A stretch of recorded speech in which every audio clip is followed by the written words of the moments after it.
be holding on to. Offenses you may still be holding on to. Rocks, let's say, in your backpack as you're trekking through life that are weighing you down still. Offenses, hurts, grudges, whatever you want to call them. Write them down as you go through this, as you think of them, whatever.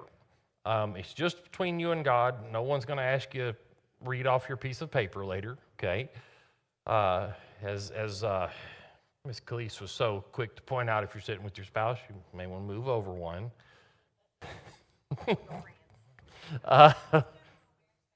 Marriage, I understand. Pre-marriage, yes. Pre-issue therapy.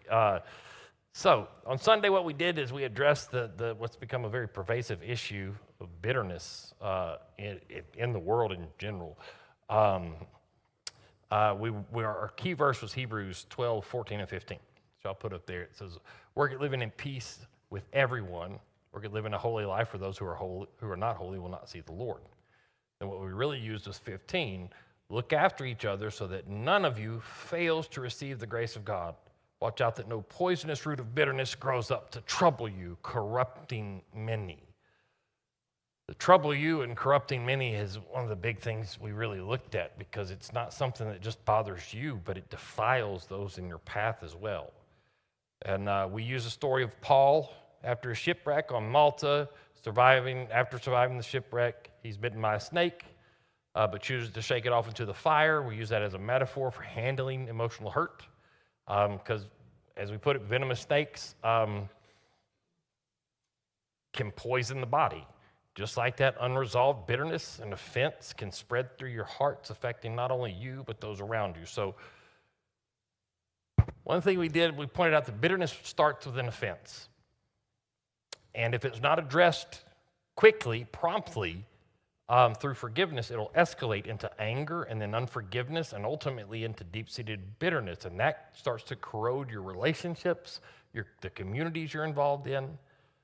And after explaining the 4 stages of bitterness, which I'll break them down again, but I gave you some pretty practical steps for overcoming bitterness, which are simple: shake off the offense, let go of grudges, and embrace forgiveness.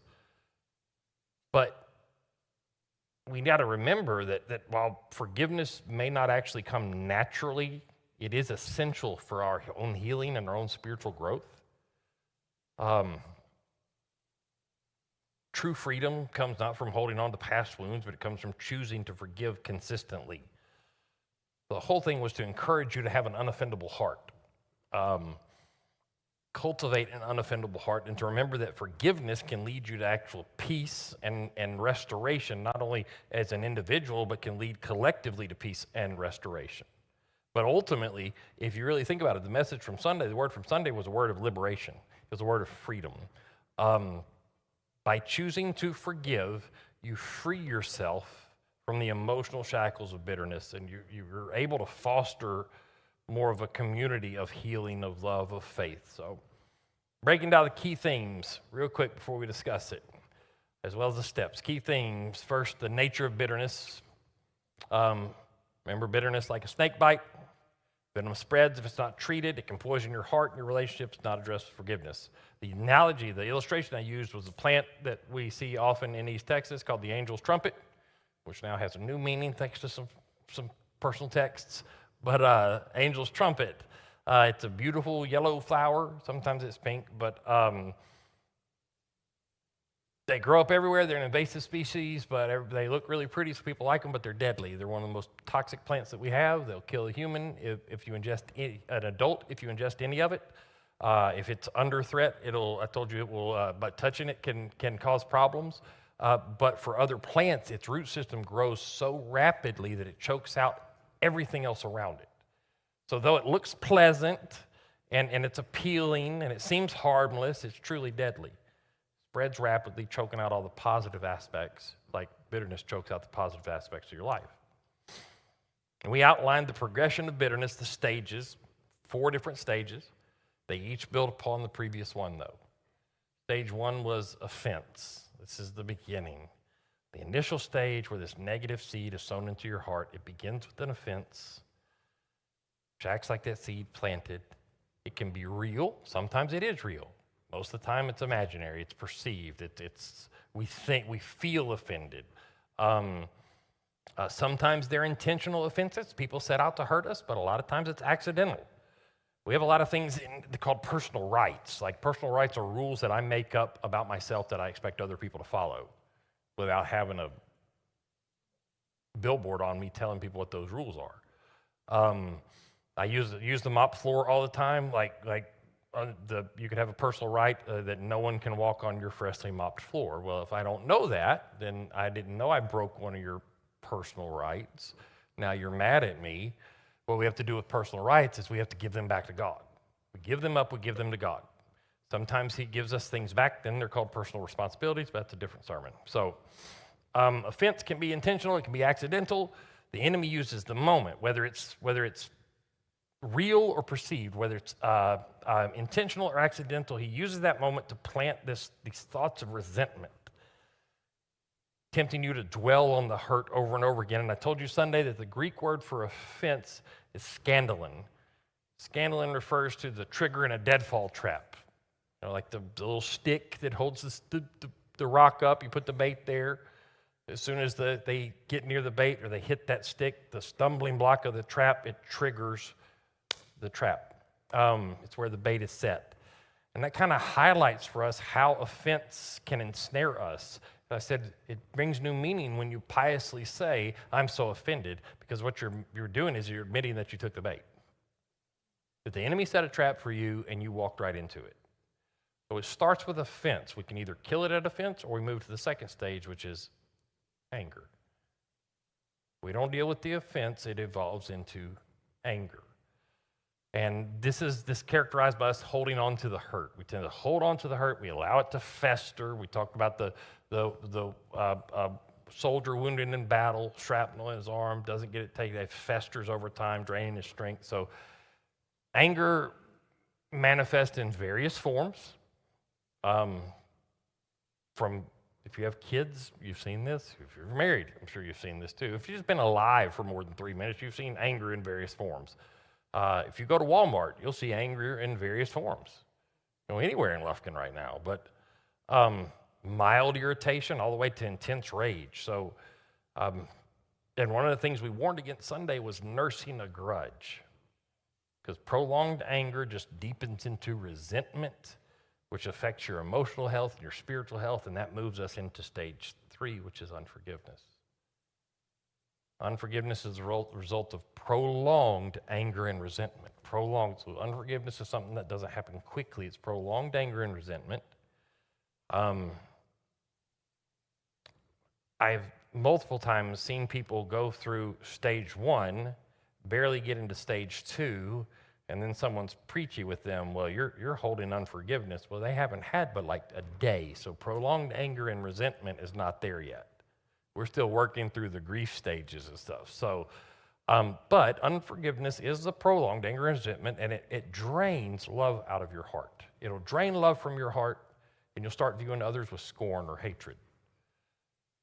So I said that refusal to forgive is a hate crime, basically. It keeps you locked in a prison of your own making and prevents you from healing. It keeps you bound up, and it keeps you actually bound to the pain of the original offense, reliving it over and over again. And then that eventually will lead you to stage 4, which is bitterness. It's the final stage. Few people make it out of stage 4, where the heart's fully poisoned by the venom of unforgiveness. It has taken root at this point. It's affecting every other area of your life. It leads you to hostility and hatred, not only towards the offender, but typically towards other people as well. You'll start viewing everyone around you like they're that person or that situation. And the story I used was the elderly lady that passed away. Her family found a scrapbook she had of obituaries of her dead enemies. Like her morbid memory book that she was using. Just to show y'all how long bitterness can linger after the initial offense. There's no telling how long she had held on to that stuff. So it's important that we learn to address each of the 4 stages the minute we start to notice them. We have to do so through grace and forgiveness, but We have to work to prevent bitterness from taking root and spreading destructive influence. Seriously, we are so busy fighting ourselves sometimes and fighting each other. We don't even know who the real enemy is now. We get so mad at somebody because of their thoughts or their doctrine that we want to argue with them. Boy, social media, it's like, if we could change it to, let's see how stupid you are. And that just be the tagline for it, because everybody wants to argue their point. And do not post something Christian on a Christian page, because someone's going to come out and argue your standpoint. And before you know it, there's ugly words said. And we're battling with each other, and the enemy's just sitting back laughing. So we have to really work at learning how to overcome bitterness. So after we looked at the 4 stages, getting practical with y'all, trying to cut up very clear pathways to overcoming this, the emphasis of the whole thing is on the importance of you making intentional actions and intentional spiritual practices. Number 1 was shake it off. When the offense occurs, when you realize you are offended, because you will get offended, things will hurt you, it's crucial that you immediately shake it off, deal with it, like Paul shook off the snake. I told you, people will say something or do something that will hurt your heart. At the moment you realize you're offended, you can either pick it up and take it with you, or you can stop, go, God, why did I let that offend me? I know Cullen's heart. He didn't mean to not answer my call yesterday. Whatever. I know Cullen's heart. He didn't mean to cut his hair without telling us. He loves us. He would have let us know, right? But I'm sure there were other things going on. So why did I let that offend me, Lord? It's not my hair. So when offenses occur, it's crucial for us to immediately deal with them.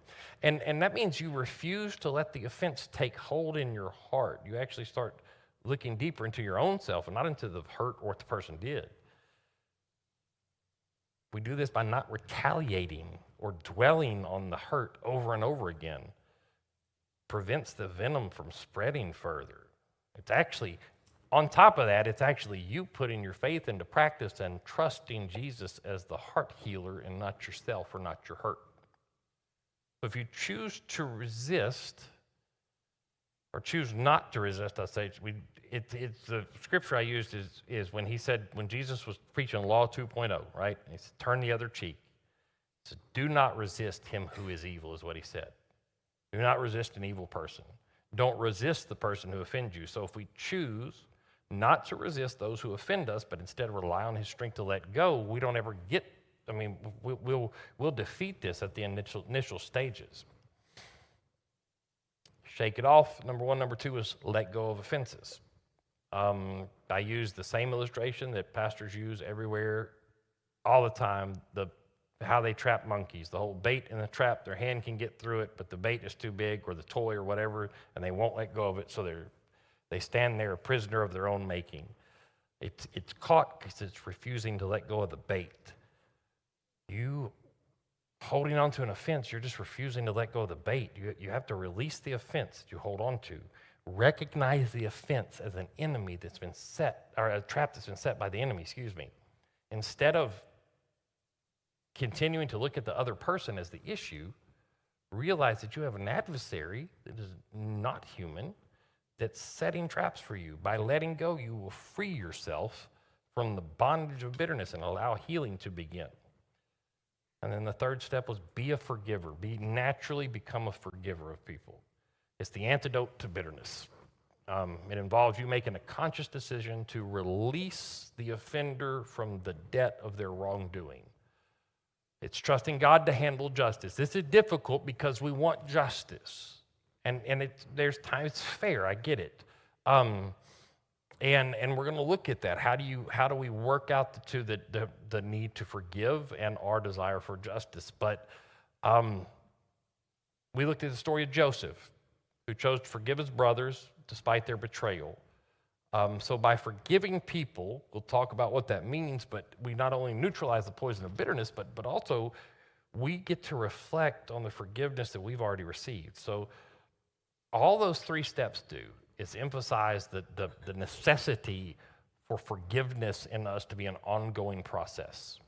Not based on feelings, but faith. You're never going to feel like forgiving. I don't believe you will.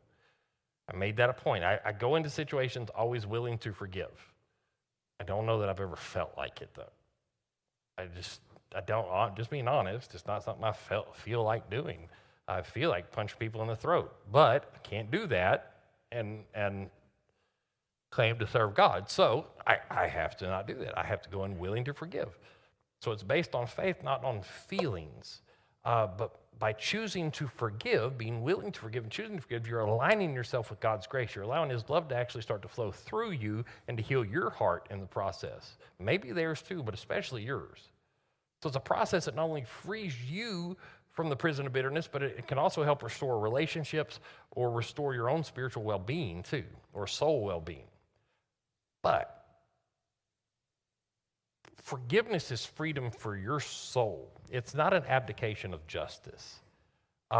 It's us deferring justice to God. It frees us from the prison of bitterness. It allows us to live abundantly and lets God handle the business of justice. And it frees us to handle our business, the business of forgiveness. So that's kind of just a quick rundown of what we did Sunday. You have your papers in your hand. We're not using them yet. If you've written on them, hallelujah. Hold them. Think of other offenses. Maybe I'll offend you in the next 30 minutes. You can write me down on the paper too. But question number one, and I'll have some insights and answers for you as well, but how does the analogy of the snake bite help you to understand the nature and impact bitterness has in your life? How it spreads through your veins, it gets through your system, it starts infecting different areas of you.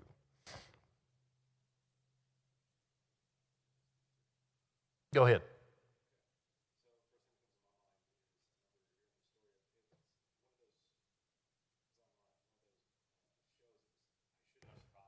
Yeah. Okay.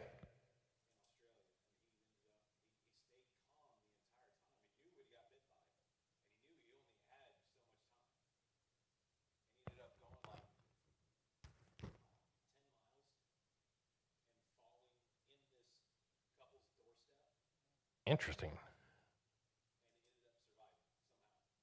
Okay, because he stayed calm.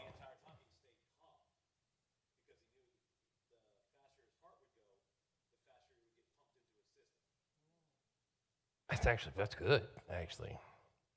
The more we catch on, the more angry we get, the more of our blood pumps, high blood pressure. Some of us can't hide it. That's interesting. Okay. Amen. What else? Anybody got anything else? Yes, sir.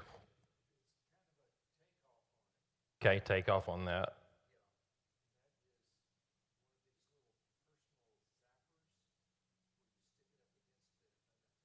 Mm-hmm. Yeah.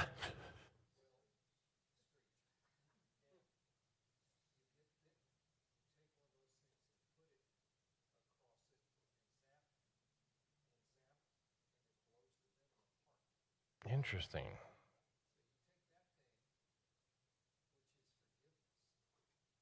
Kill it at the source. Kill it at the source. That's okay. Megan, will you if you get a chance, will you notify? I didn't think about this that they can't hear on YouTube, so I will post all this Q&A on the app in just a little bit. Okay. Yeah, if you can. If if I can say hi, I'll put this on the app in just a little bit. But you'll hear the questions and you can answer at home. We just won't hear you. Okay, they won't hear that. But I'll try to repeat what I can to people. It really